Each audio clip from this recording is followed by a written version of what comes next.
Yo, what's going on, everybody? It's me, JCream14 here, and I am back with power rankings for week 2 of the Owl, and we're going to be doing it just like last week, so from worst to first in this case. And yeah, so I'll put my picks up from week 1 from last week, and then that will transition into week 2's power rankings, which you'll see right now.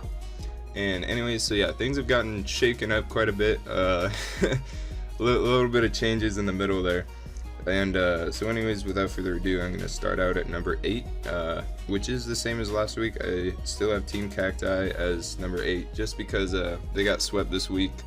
I know it was a tough week for them. They're facing a really good team, but I couldn't really move them up at all because they didn't get a win. And they weren't the only team that was swept, but the other team that was swept had a better record than them, so I couldn't put them below that.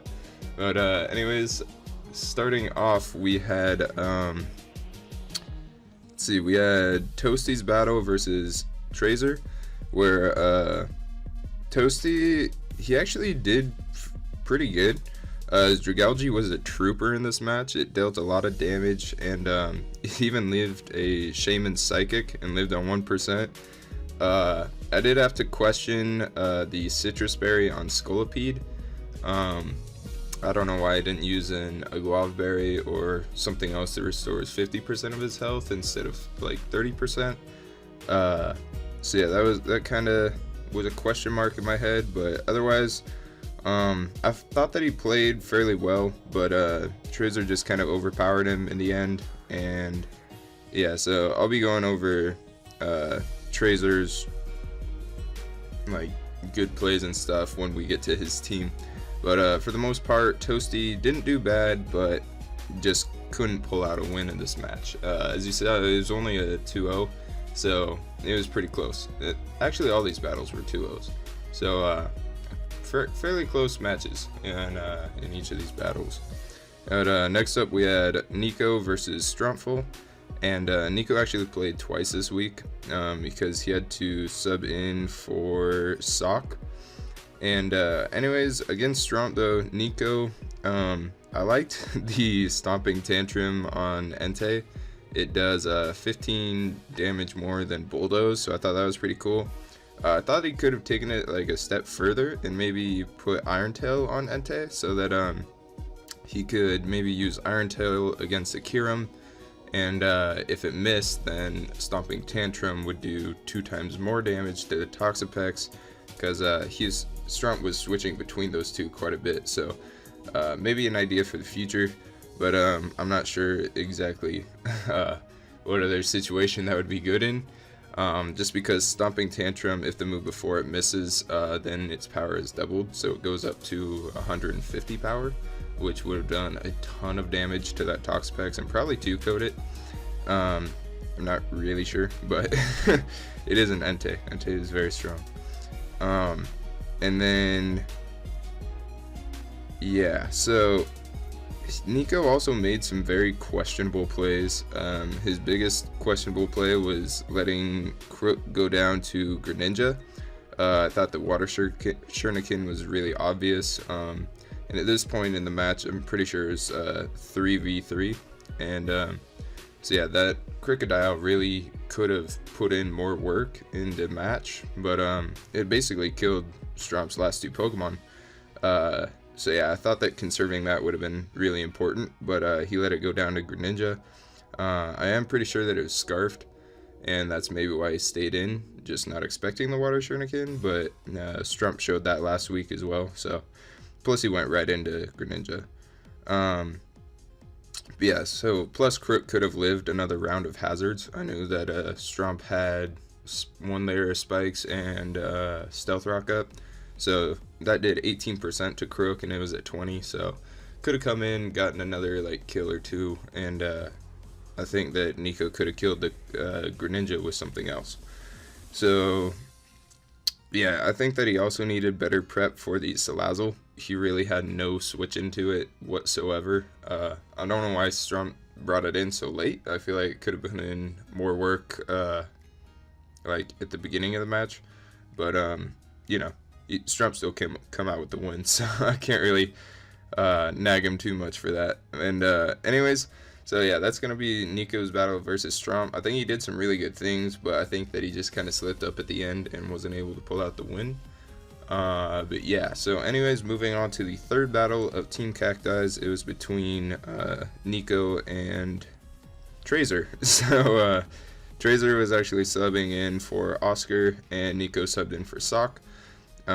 Nico played a lot better, especially around Rotom, and I thought that his Haze Tentacruel was really good, so I think Nico actually had pretty good prep, but again, just Trazer's battle style kind of overwhelmed Nico in the end, and again, another 2-0, so not bad at all, but yeah, I think that Team Cacti is improving, and they're definitely going to be better, but they just had a rough kind of first 2 weeks, so we'll look to see where they're at next week. But anyways, we're going to be moving on to Ladies Book Club at number 7.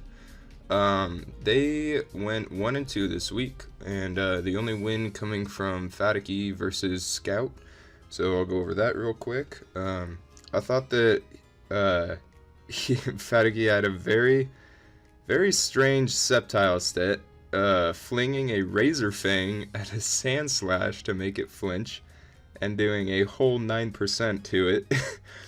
And it also used Acrobatics on the Sand Slash, and instead of a Grass type move.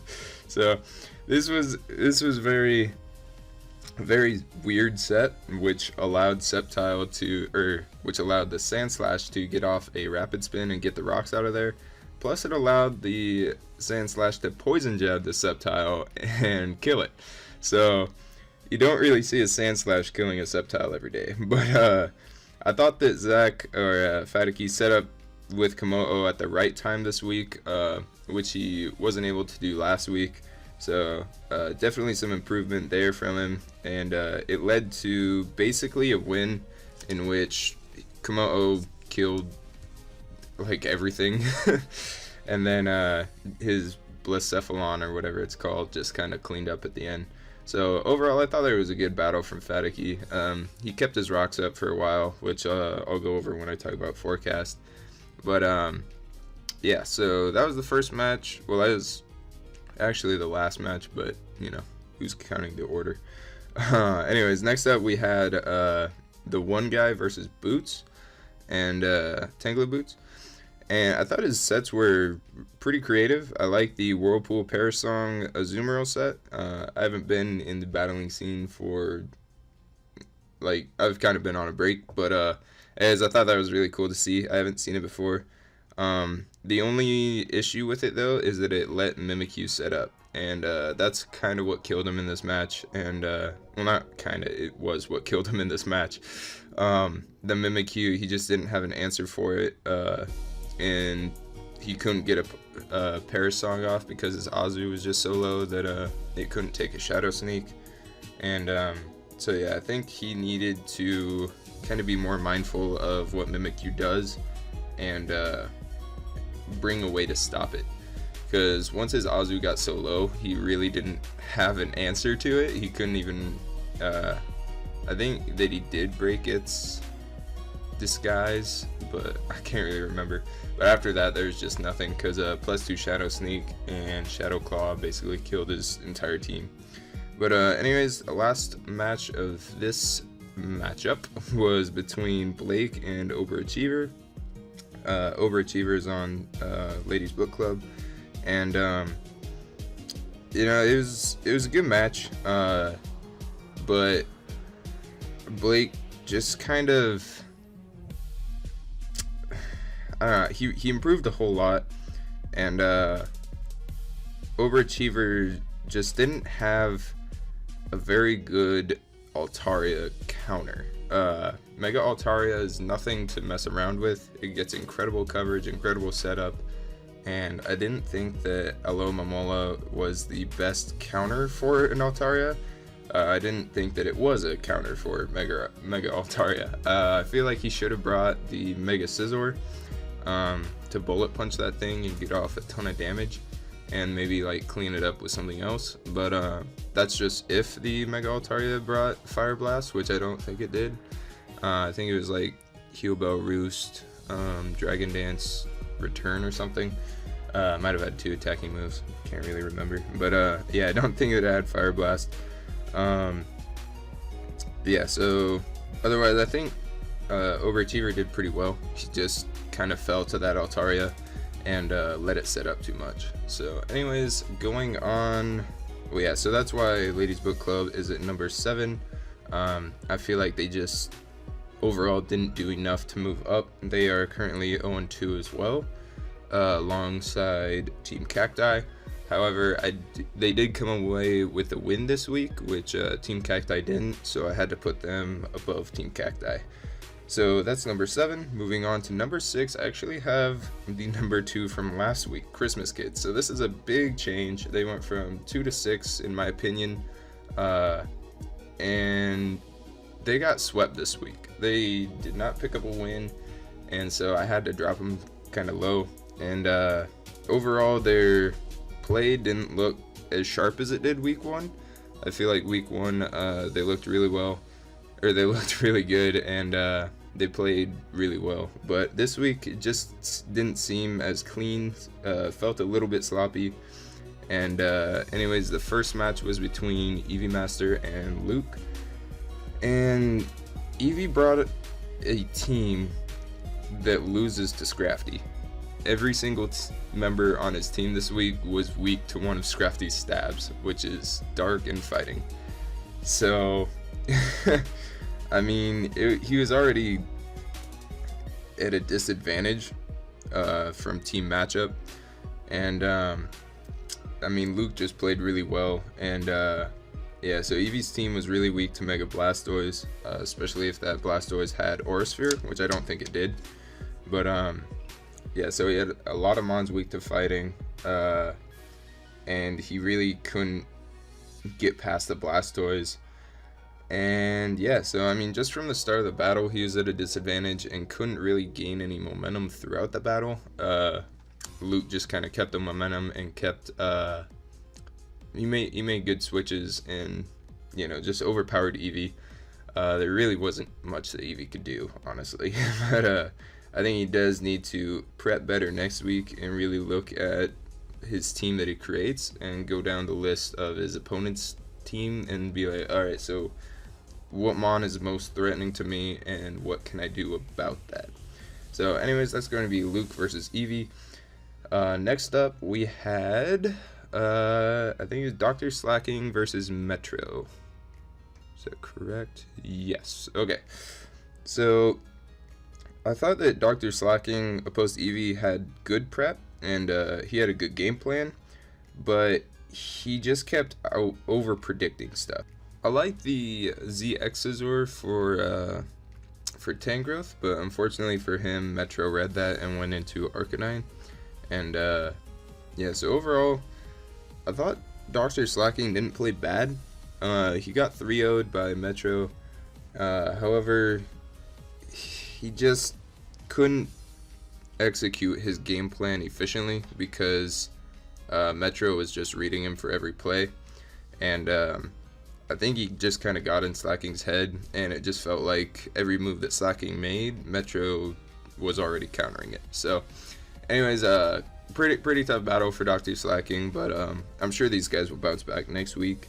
And to finish this week, we had Fozzie Fox versus Luke, and Luke was subbing in for his teammate Haz.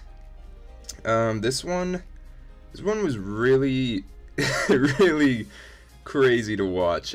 Fox actually did really well in this match. He got a lot of momentum killing off the Autono and the Gyarados, and doing that, he gave himself an advantage and really didn't let up until the very end when he didn't think through how to finish the game. I think he was more looking for differential when he could have just like let one Pokemon go down and, you know, won the match. So the matchup at the end was a Mega Pinsir versus a Medicham, Metacam, but the pincer was in range of a bullet punch or fake out killing, and I think it was at like 2%. And anyways, he wanted to try to preserve differential by going into his Hippowdon to take on the Metacam. However, the Metacam set up a bulk up and was able to obliterate the rest of Fox's team. And he had 3 Mons at this point to Luke's 1 Metacam. And so yeah, I think that the way that he should have finished the game was going for the return on the pincer, or even a quick attack, whatever he had, just to get off some good damage. And a return probably would have killed. And anyways, after that, he could have gone into Latios and killed it with a Shadow Ball, or I think Psychic 2 code as well. So yeah, even if the pincer did get faked out, or if it got bullet punched, then pincer goes down and Latios can still 2-hit KO, while Metacam cannot kill it with 1 Ice Punch at plus none. So yeah, I don't know. Fox had the game, he just let it slip. So I think that he'll take this experience into consideration for the future. I think that he probably won't let this happen again. Only time will tell, though. So yeah, I think that this was a good learning experience for him, and he's definitely going to be a better battler after this. But anyways, yeah, that's why Christmas Kids are at number 6. They just got blown back this week, and yeah, I thought they was just kind of sloppy, like the choke on Fox's part, bad prep on Eevee's part, and Slacking's just over predicting. So that's why they're at number 6. And moving on to number 5, I have ARL. So I want to start off this matchup with Piplup versus Cav, Dr. Piplup. And honestly, I can't say this was a good game. Dr. Piplup got haxed out the wazoo.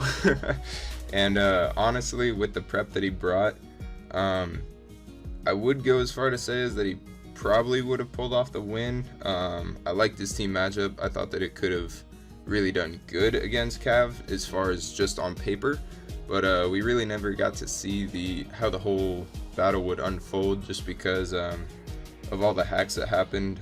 His floor just got frozen. He missed a hydro pump. As Scout's name will testify in the Discord chat. And yeah, so anyways, I can't really say that this would affect his team's power rankings, just because, you know, it might not have been the most fair match to judge. I feel like he just got the shaft in this battle from the Hax Gods, and I understand the frustration that he had, and however, I'd say that personally, you shouldn't complain to the chat about hacks, especially with a bunch of other people like spectating the battle. But on top of that, I thought that whoever was talking back to him is like iLab Osmall or whatever, I don't know, whoever that was, they just escalated the issue when they really didn't need to, and kind of just made a distraction for the battlers when they weren't even participating in the battle. So I feel like spectators kind of need to just butt out of the chat very much, and just let the battlers concentrate on the battle at hand, even if hacks are going on, and even if one battler is complaining about it.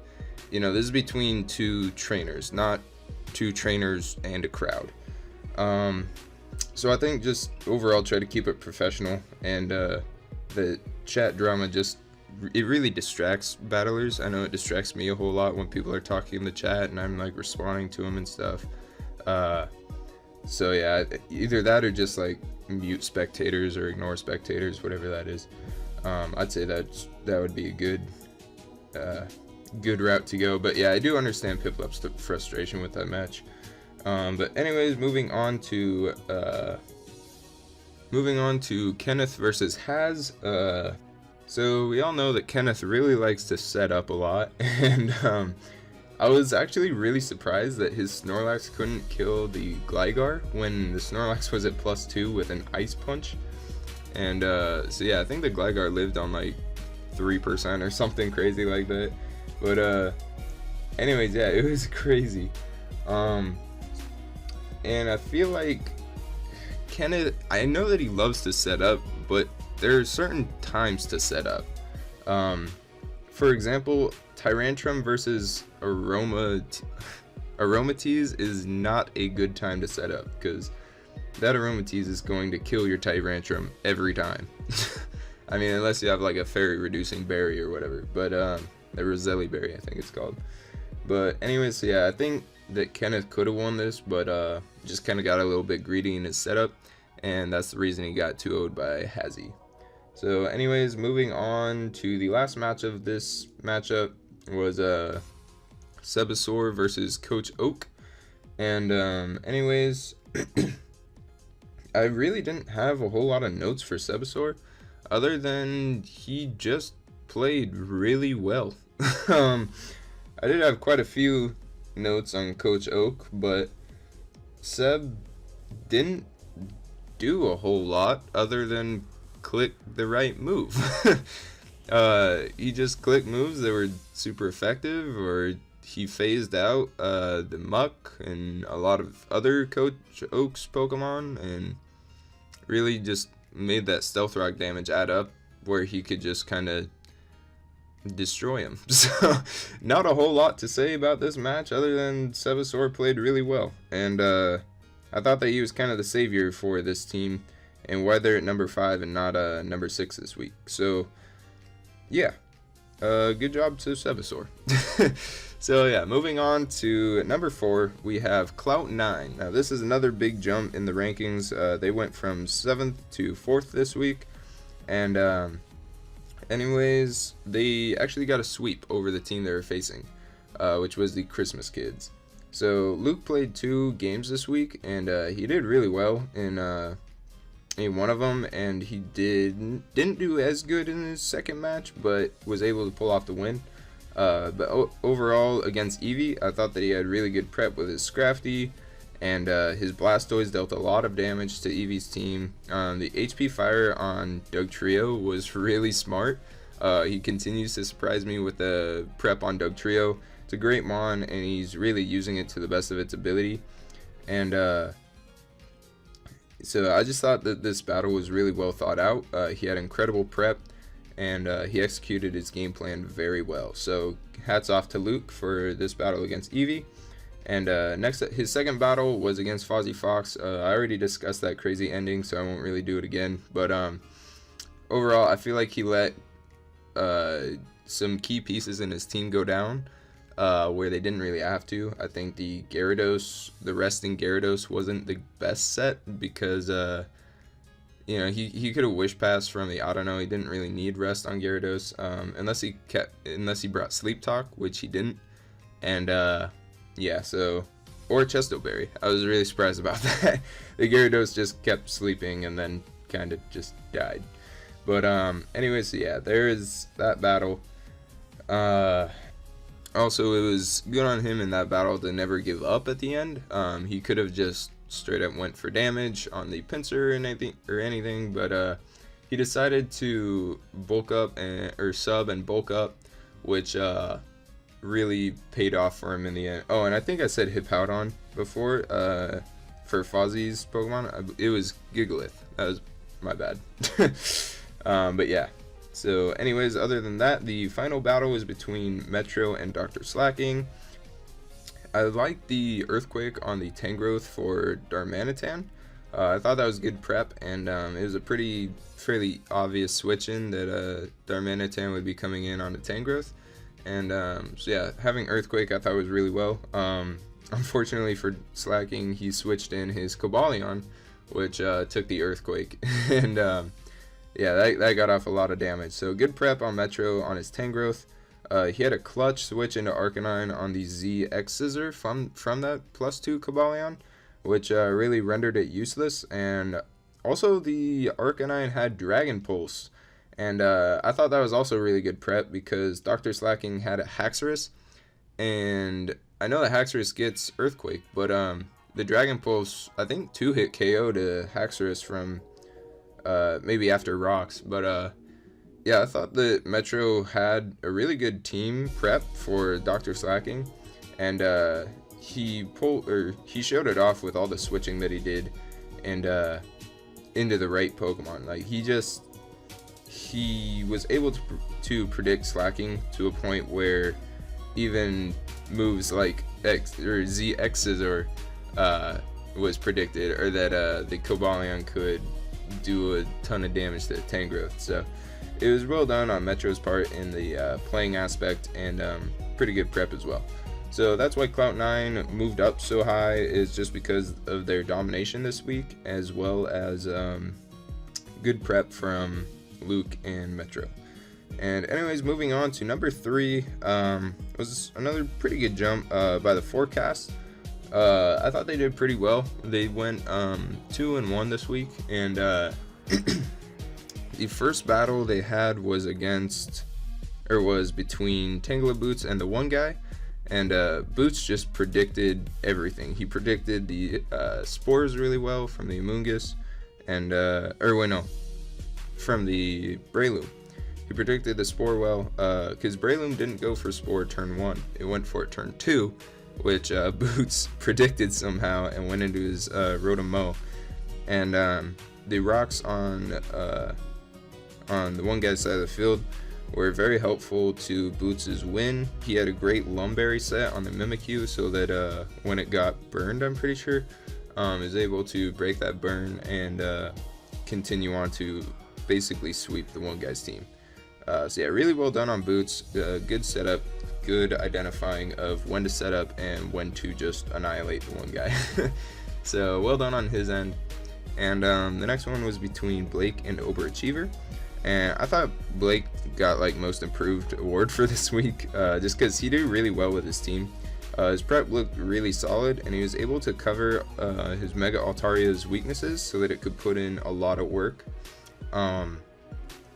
Yeah, so overall, I thought that Blake he did really well with his switches. He did really well with his setup on the Altaria, and which was able to capitalize and pick up a few KOs, which led to a lot of momentum in his favor, and he was able to finish out the match strong. And anyways, the last match was between Fatiki and Scout, and I thought that Scout missed some rapid spin opportunities that she could have done with her Sand Slash, especially against the Fortress, and ended up getting rocks off only because the Sceptile set was weird as heck. So other than that, she wouldn't have been able to get off rocks unless she had a Rindo Berry, which I'm not sure if she did. I didn't really catch the item, but yeah, I also thought that bringing Ice Beam on Suicune would have helped her a whole lot with the Kumo-O, because that's really what led to her downfall, was the setup with the Kumo-O. And yeah, so I mean, she could have just prepped a little bit better. It's always the reason that I have the forecast above CloudNine is because I feel like Scout can win these battles if she did like one extra thing. Like last week, it would have been scarfing a Pokemon. Doesn't matter which one, just scarfing a Pokemon. She would have won that week. And then this week, I feel like putting Ice Beam on Suicune, she could have won this week, because she still had a Mega Beedrill in the back, which could have probably taken on the rest of Fatiki's team if that Kumo-O had gone down, and she still had her Conkeldurr around. So anyways, that's why the forecast is at number 3. I will start moving them down if these mistakes continue to happen, but overall I feel like this is a really solid team, and they deserve the number 3 spot. And anyways, moving on to the top 2. In second place, we have Team Skull. They played ARL this week. They are 2-0, so I definitely wanted them in the top 2. They're one of the only 2 undefeated teams so far. And the first match was between Cav and Dr. Piplup. I already kind of explained the hacks with Dr. Piplup, so I won't do it again. But on top of those hacks, I feel like Cav played well. His Abomasnow was really well trained. I know that he spent a lot of extra time with it, just, feeding it the information on how to freeze a Florges turn 1 or turn 2, so definitely well coached Pokemon. I'll give him that for sure. His Porygon was really evasive, up the evasiveness to miss that hydro pump. Anyways, overall, I feel like he played well. His Slowking really walled the no juego, which was key, because I know that thing from personal experience. I know no juego can be definitely a threat if you're not prepared for it. And so yeah, I feel like overall Cav had pretty good prep, and I did like his team, but I can't really fairly judge this match just because of all the hacks that went on.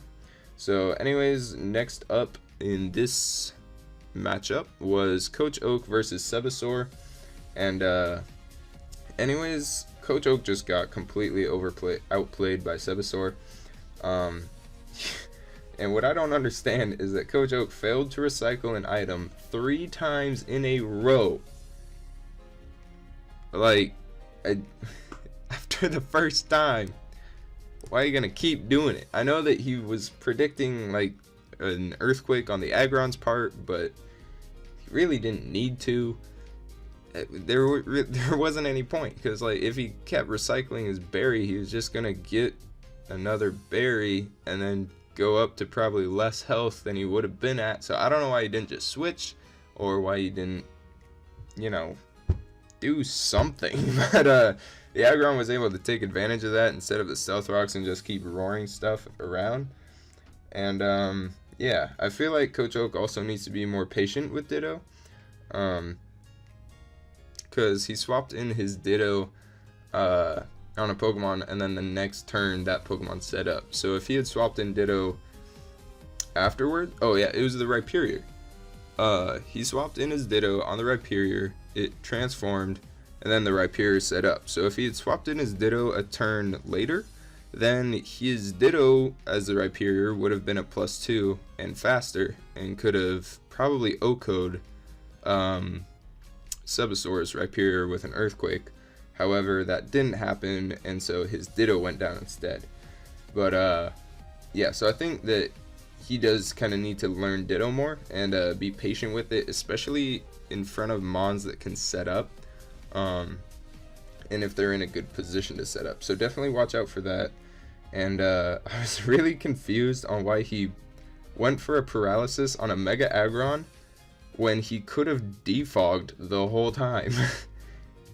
Like, I don't know why you paralyze an extremely slow Pokemon.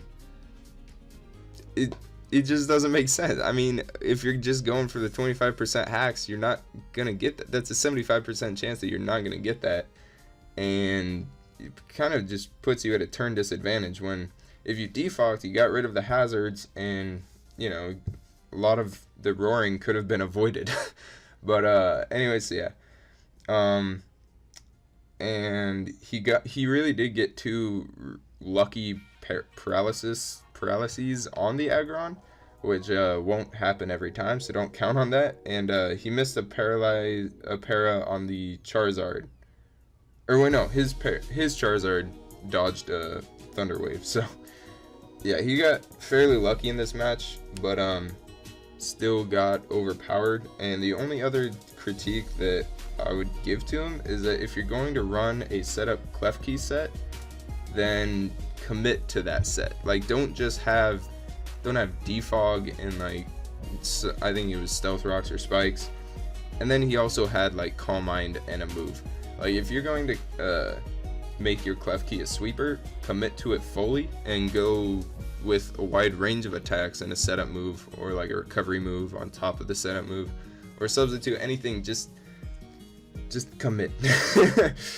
Otherwise, if it's a half-ass set, then it's not gonna work. I'll tell you that right now. And anyways, yeah, that's gonna be Team Skull. Wait, no, not gonna be Team Skull. Has played Kenneth. That was the 3rd matchup. And Cav actually played for Has, so it was Cav versus Kenneth. And honestly, Cav didn't do a whole lot. He got up 1 layer of T-Spikes and Toxic Stalled, and that's how he won, which honestly against Kenneth's playstyle worked out really well, because Kenneth doesn't like to switch. And so by getting that T-Spike up, Kenneth was just sitting in there with his Snorlax and with pretty much all his Pokemon, and was able to just get Toxic stalled out by Protects and Roosts, and moves like that. So honestly, good game plan from Cav. So worked out pretty well in his favor, and yeah, so that's why Team Skull is at number 2. And at number 1 is Team Slask. Just like last week, they showed complete domination this week. They went 2-0, 2-0, 2-0. So overall, they got a +6 differential on this week. I feel like Tracer did really solid in his 2 matches.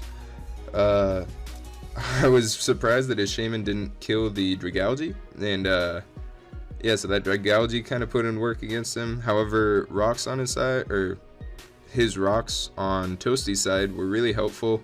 And I really liked his use of a bulky Nidoqueen instead of a offensive Life Orb Nidoqueen. It was able to tank a lot of punishment and help take out big threats like the Dragalge and the Manectric, which posed a big threat to his team. So well done on Ezek's part for that prep. And then next up was Stromp versus Nico, and pretty much the only notes I had on Stromp was he hung in there and he capitalized on Nico's mistakes. I feel like if Nico went mistake free, he would have won this match, but Stromp was able to just predict the switches between the Toxapex and the Kyurem pretty well against Nico's Entei, and other than that, he was able to kill the big threat of Crocodile with his Greninja's Water Shuriken, and from there he could clean up with Salazzle. So overall, well prepped, and just like always, and well played by Strompfeld. And then the final match of this was Tracer subbing in for Oscar versus Sock, who was subbed out for Nico. So Tracer versus Nico, and honestly, Tracer played Crest really well, especially against the Bisharp, and he set up at the right times. I know that against the Bisharp, he predicted the Sucker Punch, and I believe he went for the Moonlight, and so that kind of preserved his Crest a whole lot longer, and then he swapped out and was able to kill the Bisharp because Nico over-predicted and didn't go for the Sucker Punch. So well played by Tracer. He's kind of quirky playstyle. He's really proven to work out against some really good battlers. And anyways, I look forward to seeing more of this show that Team Slask is putting on. But anyways, yeah, so that's going to be the power rankings for week 2 of the Owl. I hope you enjoyed them. Again, these are just my opinions. They aren't exactly official. I don't take into account like perfectly differential in team scores and stuff like that, because I think CloudNine has a better overall differential than the forecast. However, I put the forecast above them, so it's gonna be weird. And I hope that you enjoyed the video though, and look forward to seeing you next week. Have a good day.